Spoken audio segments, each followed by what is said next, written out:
I was sitting on the couch, scrolling through TikTok, waiting for dinner to be ready in the oven one night. And I came across a video by an account I think is called Wild Birds. And here's what the video looked like. It was a video of a vulture. I don't think it was a turkey vulture because of the color of the head was different. It was sitting on the railing of someone's deck, and the person was talking in a voiceover. You didn't see them on the screen.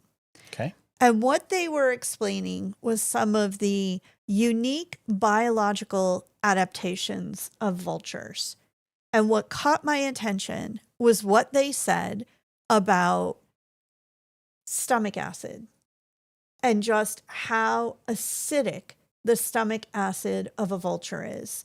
And as someone like me, who has a background in microbiology, I was fascinated at what that meant for that bird and how that protects that bird when it is eating what it's known for eating, which is decaying matter. Dead stuff. So I came to Dustin midweek just a few days ago and said, I want to learn more about the vulture family because I feel like this is a crazy, unique family of birds. And I'm just fascinated and fired up by these animals. And Dustin was kind enough to accommodate us. So on that note, where do you think we should start with this conversation? I think we should start thinking about what the world looked like 300 or 400 years ago, before the Industrial Revolution in particular. You just can't stop talking about dinosaur birds, can you? No, I'm not talking about dinosaur time. Okay. But if you think about how much biomass was out there to die and be fed upon, vultures are nature's cleanup crew. And they really thrived when they had stuff like woolly mammoths. And that was more like I don't know what woolly. I was going to say that wasn't 300 years ago, thank God. No, but woolly mammoths were around at the time of the building of the pyramid. So it's only a few thousand years ago. It's not like prehistoric dinosaur times. Yeah, you're right. But even a few hundred years ago, right, there were a lot more elephants, giraffes, really big mammals, and in North America, bison and buffalo and stuff like that were to be fed on when they died, and not everything survived the march across the American West or whatever. So they would have survived really well. But vultures have, I think, 23 species worldwide. And if you break them down into the ones that are in the Americas, there's only 7 species. And those 7 species are mostly monotypic, meaning each family has a genus, but each genus only has one single species in it. So 5 of the vultures that we have in the Americas are the only one remaining of their family. So there's 7 in the Americas, 5 of them that are individuals in their genuses, and those are basically the turkey vulture you mentioned, the black vulture. The turkey vulture is the only one that has a couple of others in its species, in its genus, which is the greater and lesser yellow-backed vultures. We won't really talk about them. They're down in South America. And the king vulture in South America, the California condor, and the Andean condor. Okay. So can you give us a little bit of an overview of, some of the main vulture species in North America or South America? Like, I'm familiar with the turkey vulture because we have those around here. We do. And it's migration season already. Today's February 1st. Turkey vultures are early migrants and start showing up usually by about the second week of February. Oh, I didn't know that. That's interesting. I didn't realize that they actually migrate. I hadn't really thought about that. But I don't know much about like the black vulture or the king vulture. So like, can you kind of, what's the difference between these 3 species? Yeah, king vultures are exclusively down in South America, so we don't see them up here. Okay. But the turkey vulture and the black vulture are very similar. They look a lot alike, especially because young turkey vultures do not have that red head in their first year. they have a black head. So they look a lot like a black vulture, which has the black head, but also less. If you see a turkey vulture, they've got white on half of their wing from underneath. The black vultures don't have that. And black vultures have a really short tail, almost comically short, and their head is smaller than a turkey vulture, but they're a cooperative species as well. You might have heard that birds don't have a sense of smell. That appears now to be wrong. That actually David Sibley in this book, What It's Like to Be a Bird, points out that nearly all birds are believed to have a sense of smell at least as good as people have. Oh, interesting. But vultures have an even better sense of smell and can smell dead stuff while they're flying about overhead. Probably not from super high, but when they might spot some stuff and start to circle and then use their sense of smell to hone in on the actual dead smell of that carrion that they're going after. But black vultures have a smaller head, therefore a smaller nose. By the way, a turkey vulture has the nose you can see right through its nostrils.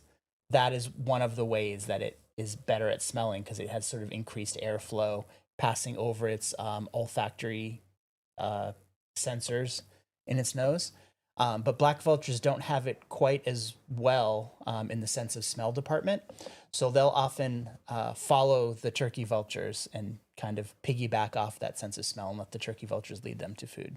So for black vultures and turkey vultures, do you know off the top of your head, like where they're located in North America? Like, do we have black vultures around here, or do we only have turkey vultures in New England? We have both, but here in New England, turkey vultures are much more numerous. Probably, in my experience, 90%, 95% of vultures are turkey vultures, and then the rest of them are black vultures. And if you were to see a large flock of like 30 or 50 birds, you might get one or two black vultures mixed in there.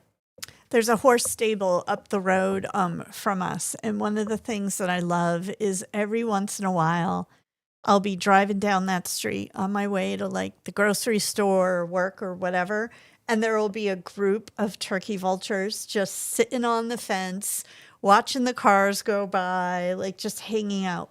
I don't even know what you call a group of turkey vultures. A good point. Maybe just a kettle. So here's a question from the audience for the audience. If you're watching this and I know a group of crows, for example, is called a murder. If you know what a group of turkey vultures or vultures in general is called, drop it in the comments and let us know, because we don't have the answer to that while we're recording. Okay, so as I mentioned, I do have a background in biology. My specialty was microbiology. And so when I saw that video on TikTok, the stomach acid comment that TikToker made really caught my attention. And it got me to start looking into vultures a little bit more. And like I mentioned, getting Dustin to agree that that would be our next episode for all of you guys. Before we get into Dustin giving us even more information on the biological adaptations of turkey vultures or vultures in general, I thought it would be helpful if I gave a little bit of a quick overview on what pH is. So pH really is a measurement, for anybody who might not remember, of how basic or acidic something is. And the word basic and alkaline are kind of used interchangeably. So pH is measured on a scale of 0 to 14. Neutral is 7. And the best example of something that is neutral in pH that I can give to you guys is water. The extremes of this scale, whether it's alkaline or acidic, it's toxic. We tend to think of acidic as being toxic, but alkaline can absolutely be toxic as well. And sometimes there may be things that we think are acidic that actually are alkaline. So for example, high numbers on the scale, when you start getting up to 14, those are the alkaline numbers. Those are the basics. And examples of that are ammonia or bleach. Those are actually alkaline solutions. If you're low down on the scale, you're dealing with the acidic part of the scale. Examples of that are lemon juice or the sulfuric acid that you find in drain cleaners, for example. So stomach acid is in your stomach to help with your digestion, but very importantly, to also protect animals, including us, from contamination. So human beings, we have a stomach pH of 2. So we're pretty far down on that acidic scale. And what this stomach acid, one of the things that it does is it helps to kill about 99% of the bacteria that it comes in contact with when you eat something. So why do you get food poisoning? You get food poisoning because you've eaten something that has such a high concentration of the bacteria that it overwhelms the stomach acid in your stomach, and your body just can't keep up with it enough to get rid of it. And then everything just runs amok. And we go through all those unpleasant symptoms that we have. So that is what pH is. And that is why one of the reasons your stomach has stomach acid in it. Now, Dustin, how does this relate to vultures? Well, as I said, they are nature's cleanup crew. So they don't just eat fresh meat. They certainly don't cook their dinner. But they might come upon a carcass that's several days old, that's been baking in the warm sun and is literally rancid meat. Yum. And that is where they shine, because they clean that up. They get all of the dietary benefit from it that they possibly can. And they use that stomach acid to really clamp down the bacteria and prevent themselves from getting sick. In addition to that, this is also a piece of sort of convergent evolution across the vultures. And what I mean by convergent evolution is that we mentioned earlier 23 species of vultures, only 7 in the New World, the sort of Americas. The other ones are in Asia and India and Europe and in Africa. They've evolved similarly, but they're not that closely related to the ones that are in North America. They do not have a common ancestor. They've just evolved in similar ways to meet similar niches of eating dead stuff. And so the stomach acid is one of them that's shared across all of the vultures, as is many of them have no feathers on their head, which prevents them from getting like blood and guts like in their feathers and stuff. So having a clean featherless head allows them to eat without making a big mess and stay pretty clean. They actually prevent the spread of disease. And vultures actually possess the lowest pH of any animal in the animal kingdom. It ranges between 0 and 1, which is, I believe, 100 times more concentrated than a human stomach, or even than battery acid.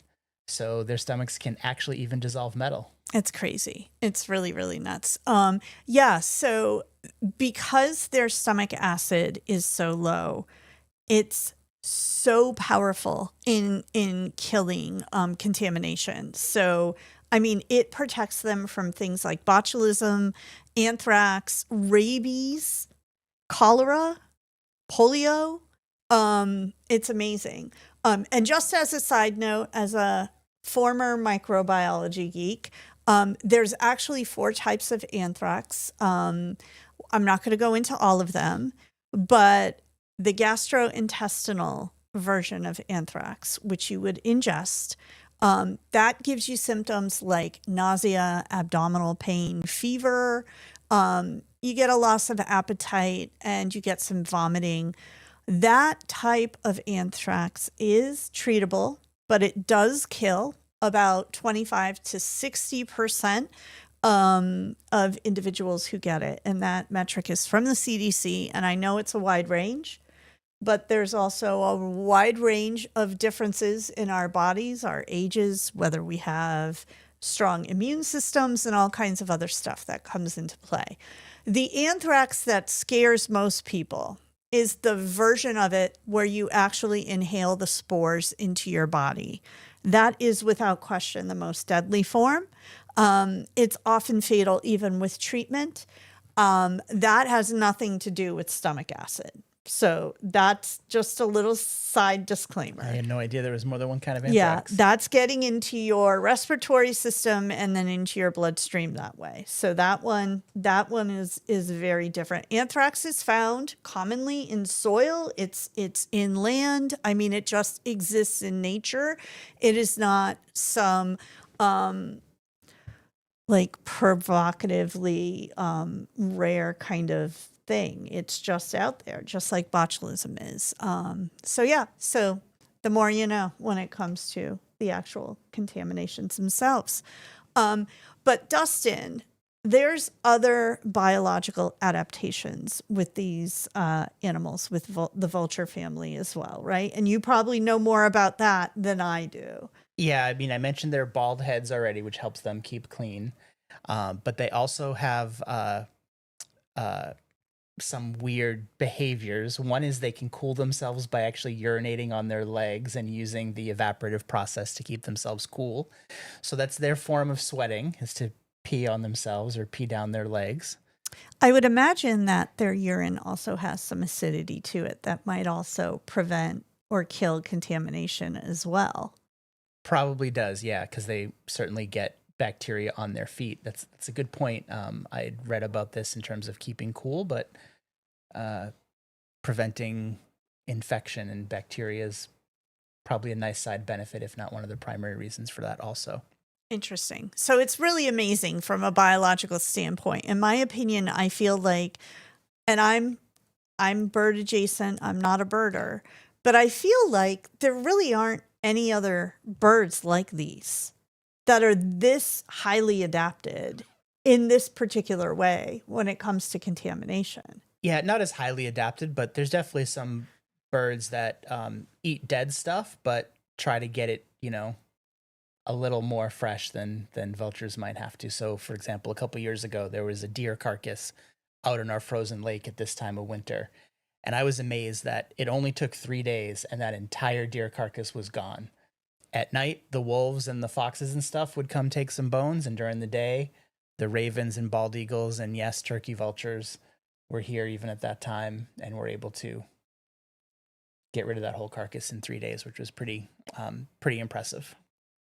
Dustin did tell me about that when it was going on because I have a little soft spot in my heart for animals. So the stuff like that will stay with me for days and days. But yeah, it's amazing how something like that can kind of service an entire population of species living out in the wild, right? Yeah, and they have some other interesting adaptations too, which is sort of they fly a little bit differently than most birds.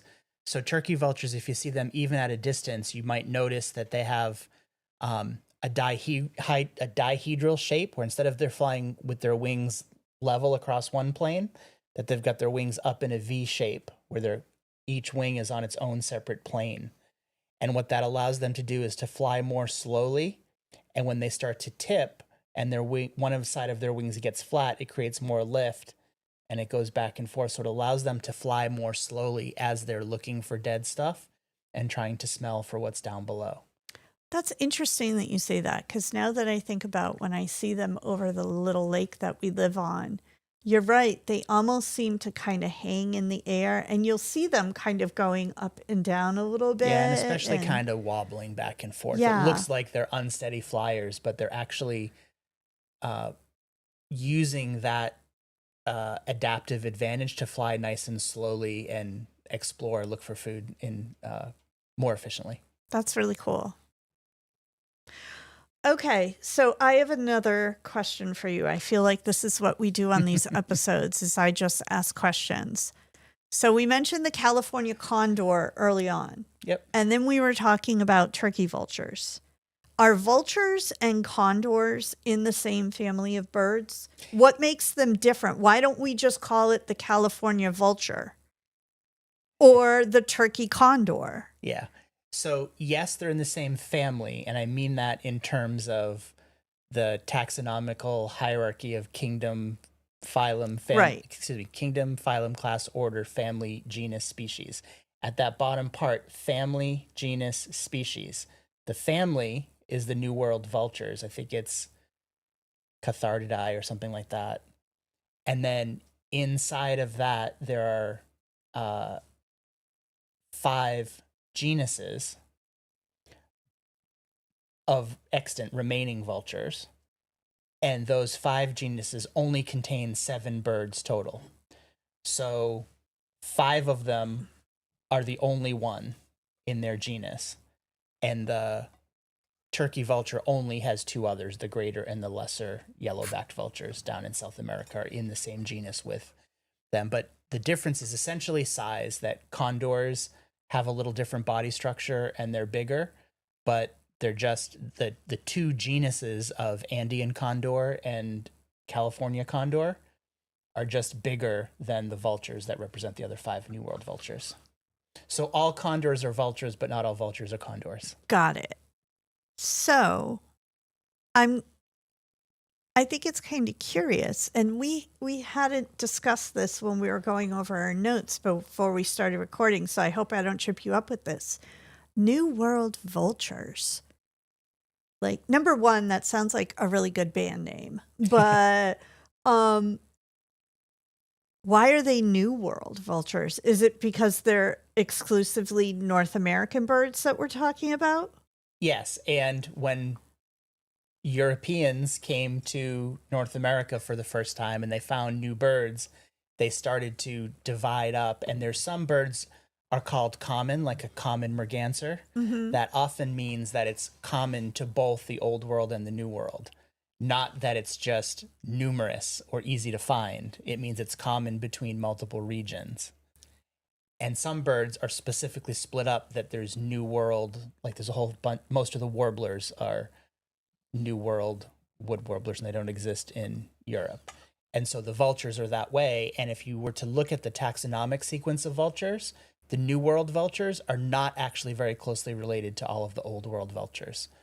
If you go back to whatever their common ancestor was, they do not share common traits, those common traits with their ancestors. They just each evolved differently down their own path into similar evolutionary niches with the bald head and an acidic stomach and the body structures that they have and the flight structures. And we can see that even with some of our local woodpecker species, the downy woodpecker and the hairy woodpecker that you've seen. They're not that closely related, but they look very similar because they both evolved in the same direction. The same is true with the New World vultures versus the Old World ones.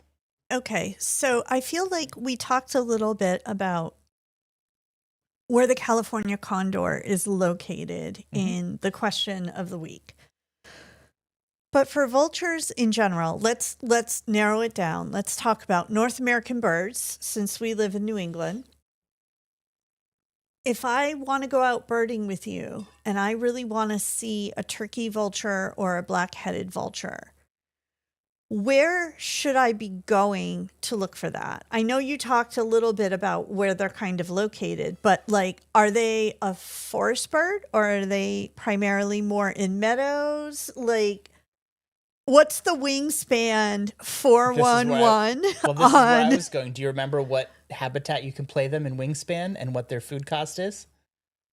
I think it was multiple. That's right. They're not habitat specialists. They'll live across wetland, grassland, forest, all of the above. They do tend to nest far away from people and civilization, but often on cliffs or rocky hillsides or even on the ground or in cavities or abandoned heron nests. They're not great nest builders. They'll take whatever they can find and build their nest there.